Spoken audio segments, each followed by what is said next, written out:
The Tom Woods Show, episode 1199.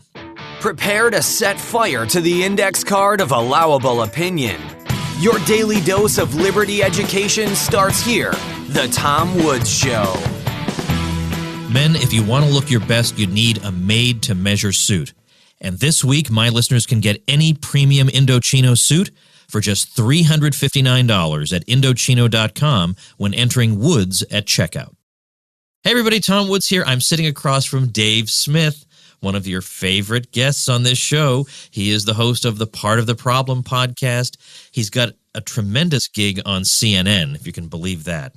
Amazing what great work he does there. Of course, his Libertas comedy special was #1 on iTunes for 3 solid weeks last year. You should go and get that.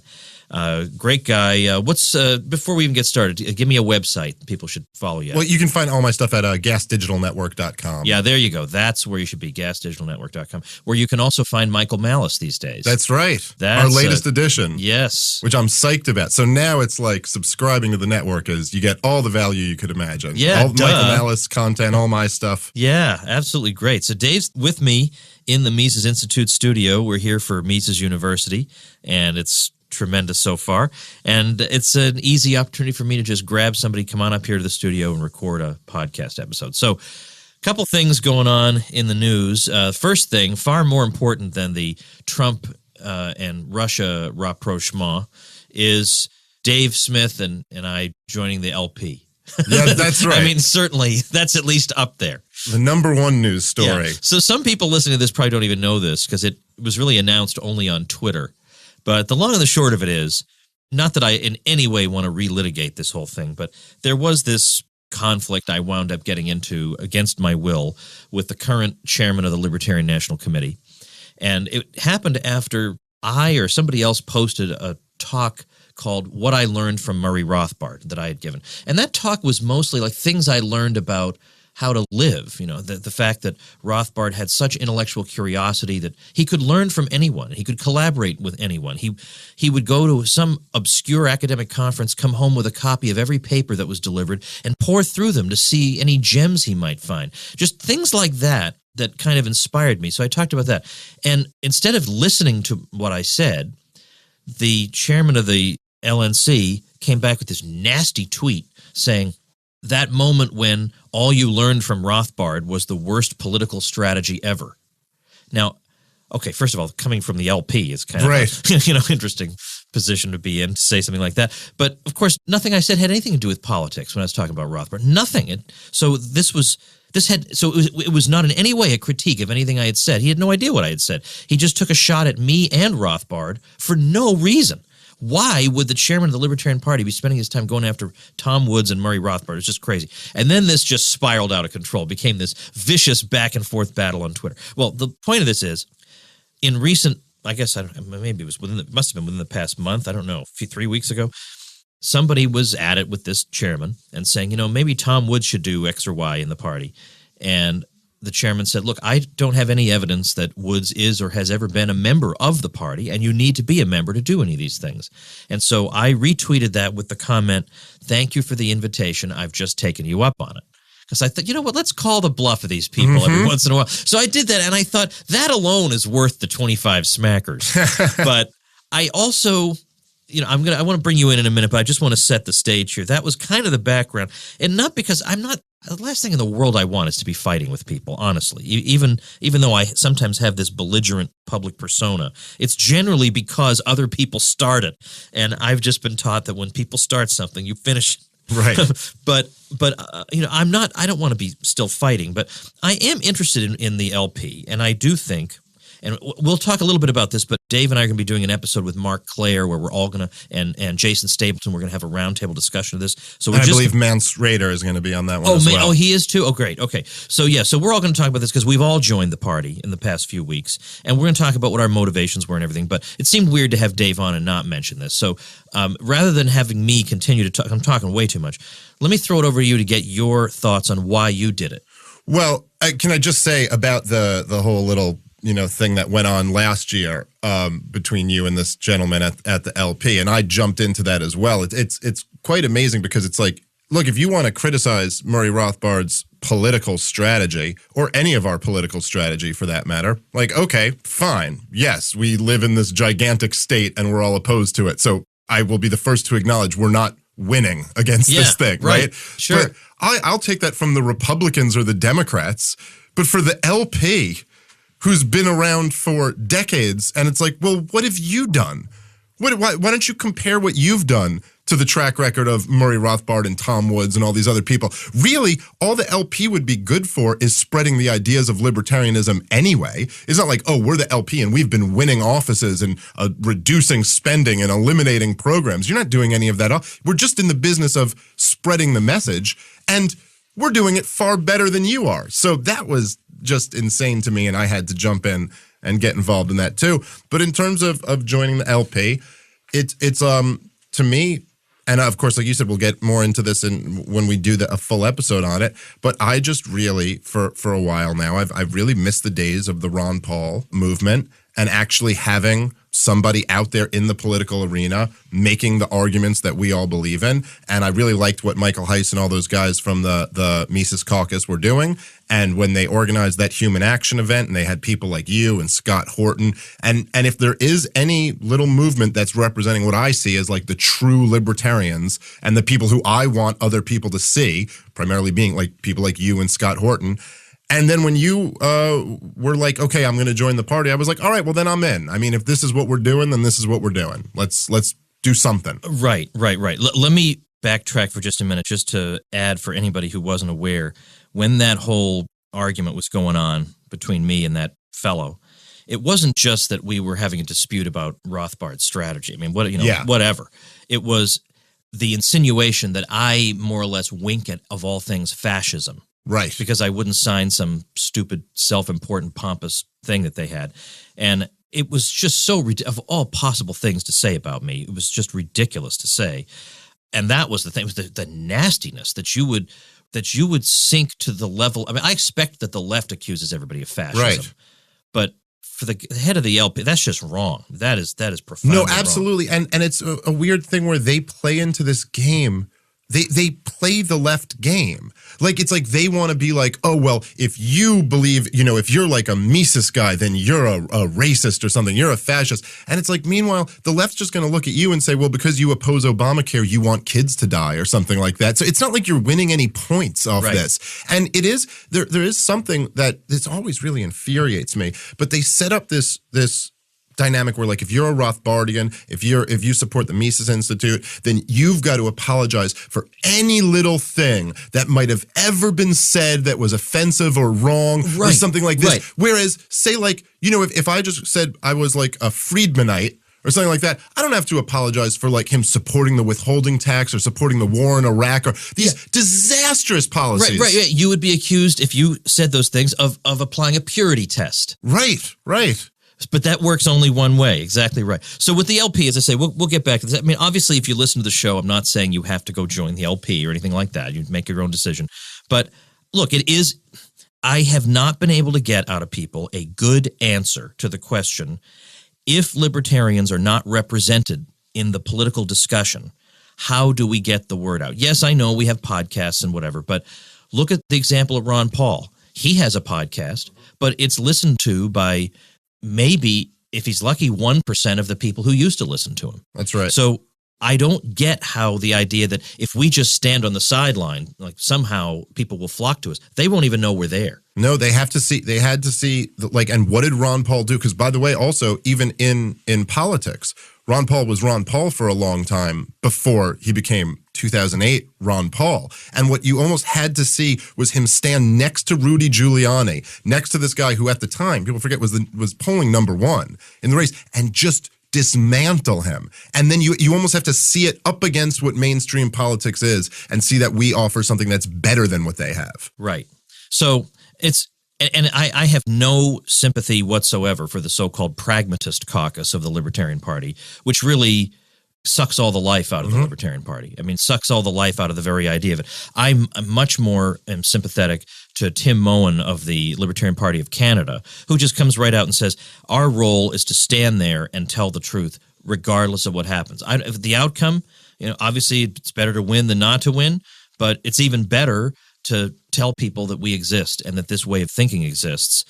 Otherwise, you are going to wind up Republican light. You're gonna, and that inspires nobody. No one's going to. It's just, and it accomplishes nothing because no one remembers it. People remember Harry Brown. Michael Bolden, who started the 10th Amendment Center, was converted from hard leftism by Harry Brown. Right. So in other words, Harry Brown indirectly created the 10th Amendment Center. Whereas who years later will say, I created some foundation because I was inspired by Bob Barr? Yeah, that's not happening. You don't realize how far-reaching the consequences of a hardcore principled guy can be. All right, let's move on, though, given that we are going to be doing an episode on that with our friends, to a topic that you did a video about just a matter of days ago, and that is this whole matter of Russia and Trump and treason and all this crazy stuff.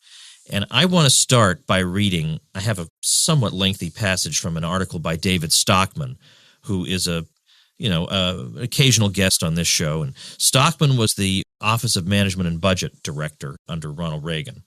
And he has gotten, he was pretty good in those days, but he's like really, really darn good now. He's darn good. So here's what he wrote. And I'm going to preface this by saying I know there will be some people listening who are going to disagree with me on this profoundly to the point where they may never listen to me again. But, okay, it's been fun. But I gotta be me. I actually think this moment in Helsinki shows how out of step I am with the establishment. I think this may be the best thing I've ever seen a president do in my entire lifetime. Yeah. The most courageous thing I've ever seen him do, and everyone's calling it treason. I think, okay, I guess I must be a weirdo. All right. Or we live among a bunch of sociopaths. I am inclining toward the second. All right, so here's Stockman. He says, the Vlad and Donald show in Helsinki yesterday was simply brilliant and breathtaking. We'd say even a beautiful thing to behold. Between them, they left CNN's nattering nabobs of neocon nonsense sounding like the shrieking monkeys they actually are. By the way, I've started using shrieking monkeys. That's pretty good. Yeah.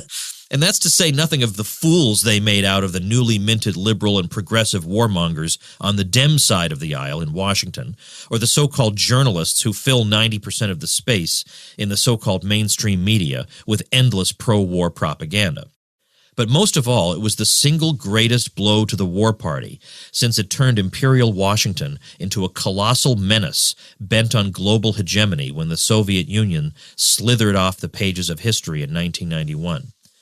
We have said all along that Putin and Russia have been demonized because the warfare state desperately needs an enemy to justify its $800 billion annual mugging of America's taxpayers.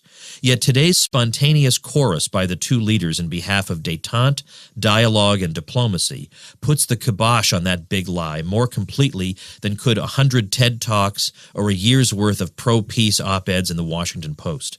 So flyover America will have no trouble seeing the good of the Helsinki summit. Trump and Putin just killed it on every topic where the war party and its shills in the press wanted to drive a wedge. That is to say, cooperation on Syria, arms control, terrorism, North Korea, Ukraine, friendly competition on supplying natural gas to Europe, an invitation to Mueller to send his legal sleuths to Russia to participate in the interrogation of the 12 GRU ham sandwiches named in the indictment, and best of all, a reciprocal notion that Russian prosecutors come here to question deep state operatives about how they helped one of the greatest scoundrels of modern times, Bill Browder, abscond from Russia with almost $1.5 billion skimmed from its people, and on which he and his posse paid zero taxes both there and here.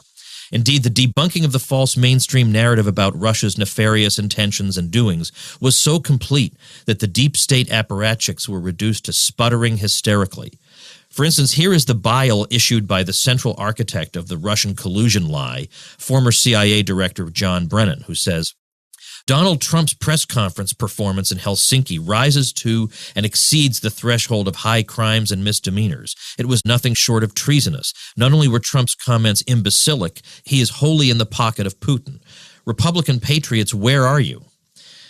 Then again, when you actually read the transcript of the joint press conference, you will find the very words, phrases, and tonalities that harken back to the courageous efforts of liberal Democrats like Senators George McGovern and Frank Church, and even President Jimmy Carter, to promote diplomacy and détente during the height of the Cold War confrontation when each side had 9,000 nuclear warheads on hair-trigger alert. And exactly what was John Brennan doing circa 1976? Why, he voted for the communist candidate for president, Gus Hall, because he thought Jimmy Carter was too much of a Cold Warrior. In other words, the guy is a demented partisan hack who arose to power during a 25-year career in the CIA that began in 1980, and during which he sold his soul to the warfare state in pursuit of position, power, and pelf. Whew. Now, if we lived in a free country, everyone would be talking like that. Yeah. All right, what did you say in your video?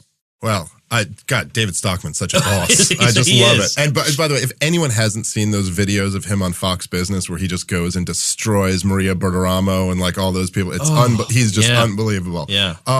Well, I mean, what I was saying in the video, but can I just say on the Brennan stuff, man, it's not even. I think it's a fair point to make that he was a commie back in the 70s. I mean, like, yeah, that's absolutely a fair point. It's amazing, like, right, like, and I mean, this is like stuff we've talked about in the past, but, you know, let's say, not you, but say someone you knew, like sat in on a meeting of, say, a Southern secessionist group or something like that, that you can never move past. But if you were like a full-fledged communist, that's just like, oh, whatever. Well, yeah, whatever. Oh, now you can come into the fold, no problem. Rothbard wrote about that too, and also, by the way, it doesn't even really matter. If you're like a Democrat, you could be a former Klansman too, and then you can come, you know, be Hillary Clinton's best friend. No one cares. But anyway, but forget even him being a commie in the 70s. I mean, you want to talk about treason, about arming ISIS, how about siding with the radical Sunnis who actually attacked America? I mean, just from your traditional, I'm an American, forget anarcho-libertarian, any of that stuff. Just like the group that attacked America, you are now siding with. And we're living in a cartoon. But the thing about Trump that I find really interesting, and the best quality to me of the Trump moment, is that Trump is able to aggravate everybody so much that they end up exposing themselves. It's not like Trump really exposes anything else. It's not like Trump's doing what Ron Paul did, where Ron Paul would be like, he exposed other people. Ron Paul said, hey, there's this Federal Reserve. This is the way the system's really working. There's this military-industrial complex. This is the way it's working. Trump is just Trump, and this pisses everybody else off so much that they end up exposing themselves. You know, like, and the media, which is coming out, it's not just that you realize that this media that would not give him a fraction of the scrutiny if he were to, say, bomb another country, as they will if he goes and talks to another country, a nuclear-armed country at that. But if you listen to the mainstream media, the real offense here is that Trump criticized the deep state. He had the nerve. It's treason that he did not take as a given that what the CIA says is the truth. Now, who knows anything about the history of the CIA would think that you should just take what they say as a given? Like, they would never lie to the American people. Yeah, exactly. They don't even think about it. It happens all the time, to the point where it doesn't even occur to them that it's a problem. Right. It's really unbelievable. And I don't how anybody, and this is what I said in the video, I just don't understand how anybody who isn't a bloodthirsty war hawk would not be happy that this happened. And it's the most controversial thing Donald Trump's done, or not even controversial. It's just the most outright, despised. It's treason, according to these people. It's the country, as Trump said, the two countries represent 90% of the nuclear weapons in the world. You're telling me they shouldn't be talking? And if they're getting along, that's a bad thing? Yeah, and especially Caitlin Johnstone made this point that even just the possibility of an accident occurring because some of the equipment is aging, the possibility of that is not zero. Right. And not to mention, and here's a point that gets completely lost because it does not fit in the narrative at all. Johnstone, who's a leftist who does not like Trump at all, but she says, look, cooperating to try to make sure that the two major nuclear powers are not going to go to war with each other or have a nuclear accident occur is the most important issue for mankind. And if you are in any way creating some kind of obstacle in the way of that or making that less likely, then your hatred of Donald Trump, which she herself shares, has made you so demented that you've lost some of what makes you human, is what she said. But her point is, actually, instead of this whole narrative of Trump is in Putin's pocket, he's like on his leash or whatever. Ho, ho, ho, ho. Oh, yeah? Have you actually looked at Trump's Russia policy? It's bellicose. Right. I mean, whether it's facilitating the arming of Ukraine or his policy in Syria or the nuclear posture review that took on a more anti-Russian tone or sanctions or expelling diplomats or whatever. The Iran deal even. I mean, all of it. Yeah. None of this is what you would get out of a Putin puppet. Exactly. So what actually has happened is that because Trump has actually been bellicose, that's why we all the more need this meeting to ramp it down. It's not that Trump hasn't done enough against Russia. I mean, there are foreign policy experts who know better than that. The average American has no idea about this. So on Facebook, I've been going against people who've been saying this about Trump. Oh, yeah, he's in Putin's pocket. I said, oh, yeah? Let me list a bunch of policies, and you tell me how any one of these represents that. And, of course, they all go running away because they never heard of any of this. Mm-hmm.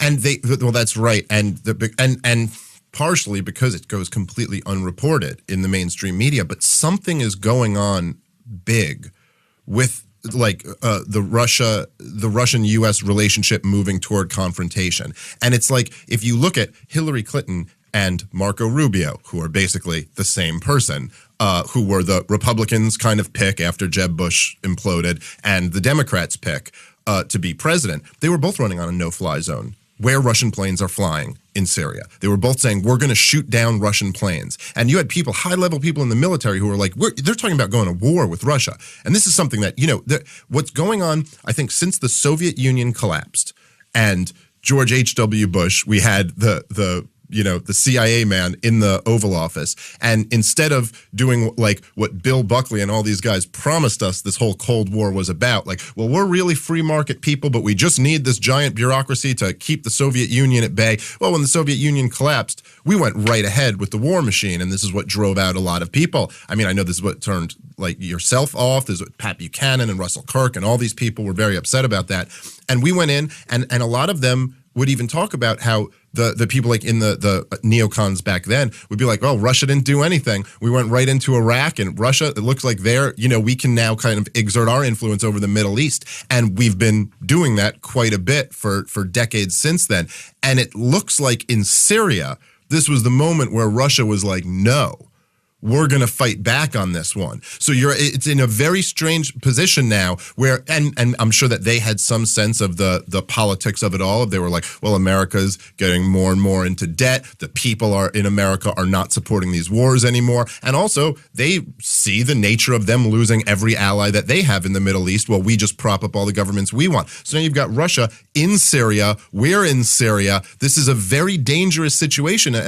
On the list of stuff that you were talking about with Trump, there were like a couple hundred Russian mercenaries who were killed in Syria. I mean, this is like a very, very dangerous situation where we're very close to war.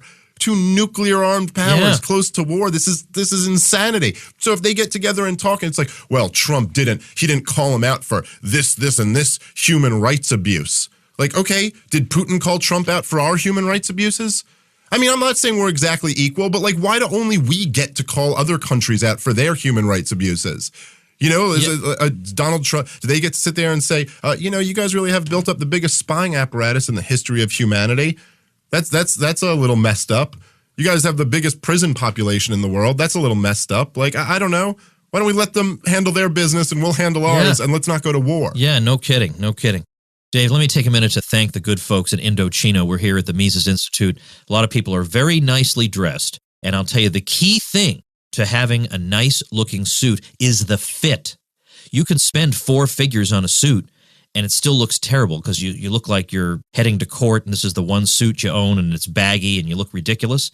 That's not what you want. What you need is the made-to-measure suit because it's made for you, and it fits you perfectly. That's what you want, and that's what you can get with Indochino. And I have found the ordering process and everything to be super easy. You visit a showroom or you shop online at Indochino.com. You pick your fabric, choose your customizations, you submit your measurements, and they even, I think they have a little video where they show you how to do the measurements so you get it exactly right. And then in just a few weeks, you get your custom suit. They also do shirts, and you feel like $1,000,000 because it's made just for you. The only stumbling block is the price. You always are afraid, would this cost me too much? Well, this week, my listeners can get any premium Indochino suit for just $359 at Indochino.com when entering Woods at checkout. That's 50% off the regular price for a made-to-measure premium suit. Plus, shipping is free. So that's Indochino.com, promo code WOODS for any premium suit for just $359 and free shipping. That's an incredible deal for a suit that's going to fit you better than anything off the rack ever could. And, I forgot to mention the issue of Montenegro going into NATO. Now, my understanding was that Trump initially favored that, and now I saw him interviewed by Tucker Carlson, and he seems to be backing away because he's saying, what kind of ridiculous idea is it that we would go to war and that we would basically be saying to the people in Montenegro that go ahead and be as unreasonable as you want because we've got your back. That makes no sense. And he said something like, look, I've only been around for about 18 months. So it was kind of his way of saying, if I took a different position on Montenegro, it was a rookie mistake. Right. So that was something and that actually leads into Rand Paul, who's been great on this thing, but he's also been great specifically talking about NATO. He was saying that he was on Tucker Carlson the other day, and Carlson, another hero. Yeah. Absolutely amazing. Amazing. He was not always this good, Carlson. He's absolutely amazing. And he had Rand on, and Rand was saying that he's talking about the absurdity of extending NATO. He says there are people we have in the foreign policy establishment who want former Soviet satellites to be in NATO and who even are willing to say any country in the world that qualifies. So they use the language any aspirant can be a member of NATO. And Rand said, now I introduced an amendment that would have taken out the words any aspirant. And my amendment was voted down 20-1. The entire Foreign Relations Committee, I guess the Foreign Relations Committee, voted it down 20-1. And he said that, we have to, this is crazy. And Tucker said, yeah, that's totally insane. He used the word insane. Now, I don't think Fox News would have said insane 5-10 years ago, but now we have a guy on there who is much, much better and more reliable than anybody on Fox, who will look at a policy like that and not treat it like, well, why don't we debate this? He'll just say, that's crazy. Yeah. That is absolutely. So in other words, the United States is going to be committed to the defense of 50 or 60 places in the world, 50 or 60, that they would have to go to war to defend. If anything came up and World War III would break out and everybody thinks that's normal, every shrieking monkey thinks that's normal. It's unbelievable. And yeah, Tucker Carlson's a really interesting case because, he was like a big supporter of the war in Iraq initially and changed his mind on that. And I look at him a lot like I think he's one of these, like the Pat Buchanan types who actually believed the establishment conservative lies and then is really pissed off at them because he believed this stuff. And now it's like now he's scorned. Now it's like, okay, he's gonna embarrass Max Boot and all these people because they convinced him that he should march along with some of these policies. And eventually I think Tucker really is a nationalist, really does love America, and really does care about his country and his people, and he sees that this is just destroying us, and this is insane, right? And it's great now at this point. I think he's the best big name in cable news, and he could be doing this just to carve out a niche for himself, but I doubt it because he is risking a lot. Yeah, he is rolling the dice here. I think it is because he really feels this way. And he, I remember this interesting thing about Tucker Carlson. So he was at the Ron Paul, the counter convention, the rally for the Republic. He introduced me when I came up to speak. He was there, and he talked about this, and he talked about how I think something like Jesse Ventura said something about 9/11 being an inside job, and this really turned him off of the liberty movement. And he was like, this is just too far from me. This is too crazy. And then cut to like a year ago or so, he's on Alex Jones' show. And I'm thinking to myself, I'm Well, like, wow, wait a minute. so what's going on here? So I think what Tucker Carlson realized, and I'm just kind of speculating, but I think at a certain point he realized, well, all right, maybe there is this kind of wing that of, the conspiracy guys who I think are a little bit nutty.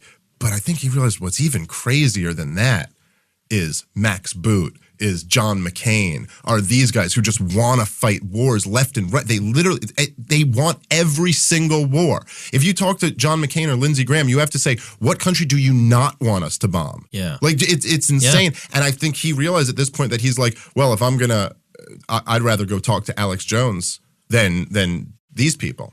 I remember recently reading, I guess it's McCain's memoir or something like that he does come clean in regard to the Iraq War, that he says that was a mistake and I bear a good portion of the blame for that. But to me, what's more valuable than 15 years after the fact saying what everybody obviously knows would be, tell me during those 15 years, which possible war that you might have supported, maybe, it could be wars that never happened, but that you wanted to see.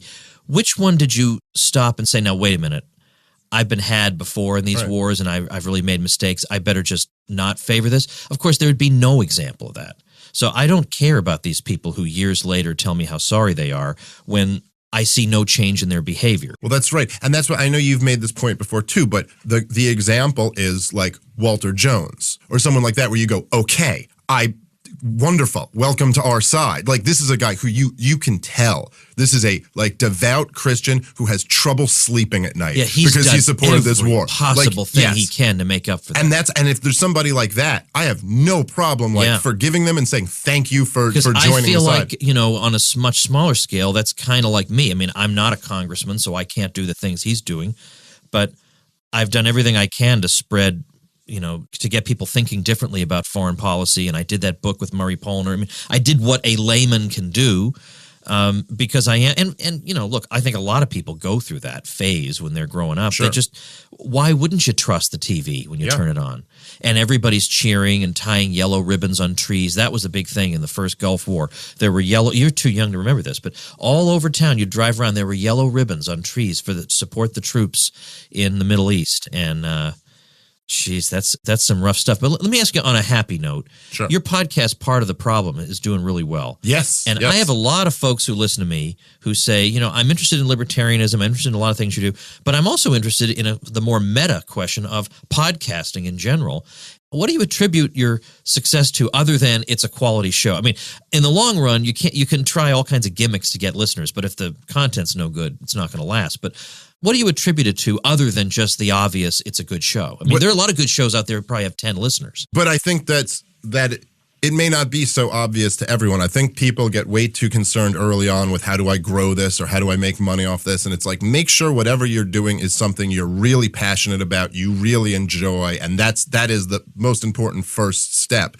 And for me, a big part of it was just sticking with it. Because I did the show for years before it really had a big audience. I mean, I did a show regularly once a week. For the first 3 years of it, I didn't have a very big audience. There were like a couple thousand people who were listening to it. And you just stuck with it. I just kept doing it. And as my comedy career grew and I got more opportunities that way, and I'd come on, shows like your show, I got on Joe Rogan's show, got on, like all these different shows, and then my audience kind of built up from that. But I really do say you make it the highest quality you possibly can, and then you stick with it and just do everything you can to kind of spread the word. And the truth is, what I've found in my experience is doing other podcasts are the best way to grow my own. That's at least from me. And what it is that you're speaking directly to people who listen to podcasts. Right. So that's the best kind of way to get, and from what I talk to people, most people, I don't know about most, but a large portion of people who listen to podcasts have either a period in their life where like, this is what I like to do to unwind, or some of them can listen at work. Some of them have jobs where it's like, well, I can't sit down and watch something, but I can put a headphone in and listen. And usually in that case, they're looking for more. They're looking for more content. And so there's never a person who's kind of like, it's not like if you were like, oh, I'm going to put out 2 more episodes of the Tom Woods Show, anyone would be like, no, we got our 5. We're good. Like, they just want as much as humanly possible from you. Right. Yeah. That's true. I get asked about this a lot. Hey, I'm a libertarian. I want to start a podcast. And my first instinct is always to ask them, well, what's your angle going to be? Yeah. Because there are a lot of libertarian podcasts now. But I've seen some where they have, I personally think one good way to find a niche, whether it's as a blogger or a podcast or whatever, is to combine 2 niches. So libertarianism plus, and it could be like there's a couple of guys who do movie reviews from a libertarian perspective. So libertarianism and movies. So moviegoers and movie lovers who also are libertarian. There's a nice niche. There's no one else doing that. That's your unique thing. You know, liberty plus X. Like I just, there's a guy with a website, the Culinary Libertarian. So libertarianism and food. Yeah, that's great. And of course, there's some content there that's purely culinary, but then there's stuff that could be both because there are obviously libertarian dimensions to food. And then Eric Peters, who does automobiles at ericpetersautos.com. So he's got some just reviews of cars, just plain old cars. But then he's got plenty of libertarian stuff about cars. So that's another way to think about how to position yourself. If you feel like, I'm not sure I have a big enough name to stand out in a crowded podcast world, well, then make your weirdo niche be the thing that makes you stand out. Right, and that's your niche and product differentiation and like figuring out, because if you're just kind of doing the same thing without a name, that's going to be a tougher competition. My non-aggression principle podcast. That's not, I don't know, I feel like that's kind of saturated. All right, I think we're just about done. I mean, we could just keep talking forever, but but we should get back to the Mises University program. This is my first time here, and it's such an unbelievable event, man. I know all you guys, like I've benefited so much from the Mises Institute, and I always hear everybody like you and Judge Napolitano and all these people say Mises University is just like the best week out there, and it really is. It's great to be here. Loving it. I couldn't agree more. And you weren't here on the first night, so I'll just say that I opened up by saying it is my favorite week of the year on land. Because, of course, you know what's an even better week in some ways is the Contra Cruise at contracruise.com. But that's only because... I'll back that up also. That's only because... Contra Cruise is unbelievable. Yeah, it's just... I don't know. There's something weird about the Contra Cruise, what makes it amazing. But anyway, yeah. I mean, look, we're lucky that we get to do stuff like this. I mean, come on. We sure are. You can drive between here and the hotel. You can drive by people who have to put roofs on houses in 110-degree heat. And you and I get to sit around listening to geniuses talk all day. It's our libertarian privilege, Tom. Yeah, that's exactly what it is. All right, thanks a lot, Dave. So remember, gasdigitalnetwork.com is where to find Dave. And why don't we follow you on Twitter? At Comic Dave Smith. Yeah, absolutely. All right, thanks, Dave. Thank you, Tom. All right, everybody, that's going to do it for today. But I do want to ask you, if you have not done so, or if you skipped over episode 1197, which is the opening talk I gave at Mises University this year, I would really be grateful if you would listen to it. I'm really pleased with it. It was very important that those things be said, and I think you'll see what I'm driving at, but I'm really pleased with how that came out. Sometimes you got to just say those things. So please do check out episode 1197. And if you haven't subscribed yet, you can easily do that over at tomspodcast.com. I just bought that domain. tomspodcast.com is where you'll see on one page a list of all the episodes. Every single one. So on iTunes, it's just a quirk of iTunes. They will store only the most recent 301 episodes. And there are ways I could create a second podcast that just has the next 300 and another. It just seems like a lot of work for very little return. And it's just very complicated. So if you ever want to listen to the earlier episodes, which are great, by the way, I mean, there's just tremendous material that we've covered in this show. Just go right to tomspodcast.com, and you can click on any one of those topics, and you'll be able to listen to the episode right there. So tomspodcast.com is where you can find every single episode listed on one website page, and you'll find the subscription links there conveniently as well. All right, thanks for listening. See you tomorrow. Become a smarter libertarian in just 30 minutes a day. Visit tomwoods.com to subscribe to the show for free, and we'll see you next time.